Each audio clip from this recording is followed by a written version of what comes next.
Oho, salam. Aziz balalarım, necəsiz? Yeni iliniz mübarək olsun. Sağlıqla yaşayın. Salamlar mətli izləyicilər. Gördüyünüz kimi Balçamalın dükkanındayıq. Nə tapsanız bal, gəlin alın.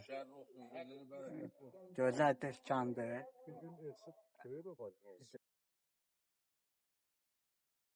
Sizə hədiyyəm var. Bal hədiyyə verəcəm.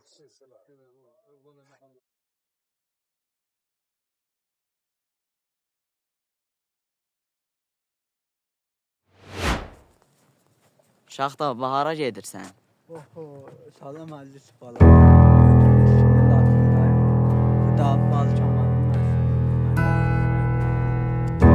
Kim istəsə gedib ala bilər.